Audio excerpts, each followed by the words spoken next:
قرآن پاک کی تلاوت کو ادب کے ساتھ معمول بنانے والے کہاں سے کہاں پہنچ جاتے ہیں، ولی اللہ بن جاتے ہیں. دل کا زنگ دور ہوتا ہے، ہر حرف پہ 10 نیکی ملتی ہے، اللہ تعالیٰ کی محبت پیدا ہوتی ہے تلاوت کلام اللہ سے. ادب کے ساتھ ہو، یہ نہیں ہے کہ ہر 2 منٹ میں میسج دیکھ رہے ہیں، پھر کال تلاوت شروع کی، پھر کال آ گئے ہیں، پھر کبھی موبائل کو دیکھ رہے ہیں، کسی کی مس کال تو نہیں آئی، کسی کا میسج تو نہیں آیا. تو ادب کا اہتمام ہو. لیلا سے اگر مجنو باتیں کر رہا ہو، بار بار وہ چیک کرے بھائی مس کال، کس کی مس کال آئی، کس کا میسج ہے، کبھی دائیں دیکھ رہا ہے کبھی بائیں دیکھ رہا ہے. لیلا کہے گی جا بھائی کہیں اور جا اپنا کام کر، جب ٹائم ہی نہیں ہے تیرے پاس اتنا ہم سے بات چیت کرنے کا، ہم سے دل لگانے کا ٹائم ہی نہیں ہے، تو کیسا عاشق ہے، جھوٹا عاشق ہے. عشق مولا کے کم از لیلا بوت. مولانا روم رحمۃ اللہ علیہ فرماتا ہے عشق مولا عشق لیلا سے کیسے کم ہو سکتا ہے.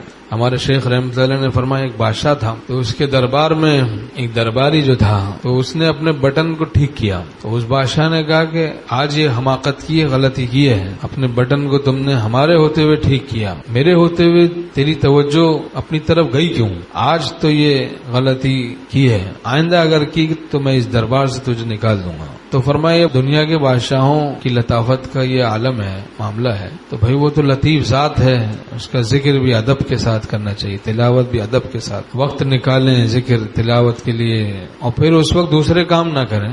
بہت ہی مجبوری ہو تو ایک اور بات ہے، بہت ہی مجبوری ہو تو ایک اور بات ہے، لیکن عادت بنا لینا یہ تو اللہ کا کرم ہے، رحم ہے، رحمت ہے کہ ہم لوگ بے ادبیوں کے ساتھ ان کو یاد کرتے ہیں، پھر بھی وہ ہم سے اپنی یاد کی توفیق کو سلب نہیں فرماتے. یہ اس کی رحمت کا اثر ہے، کرم ہے، واقعی یہ ان کا کرم ہے، احسان ہے، عطا ہے کہ بے ادبیاں تو ہو ہی جاتی ہیں، پھر بھی وہ ہم لوگوں سے اپنے ذکر، پھر اگلے دن ذکر، پھر تلاوت کی توفیق سلب نہیں فرماتے. تو اس کا کرم ہے، وہ ارحم الراحمین، وہ سب رحم کرنے والوں سے بڑھ کر رحم کرنے والا ہے. تو ایسے پروردگار پر تو اور زیادہ مرنا مٹنا چاہیے، اور زیادہ ادب کو ہم اختیار کریں، اور للہیت کو اختیار کریں، اور تقوی کو اختیار کریں. اللہ ہم سب کو اس کی توفیق نصیب فرمائے، اپنی غفلت کو ہم دور کریں.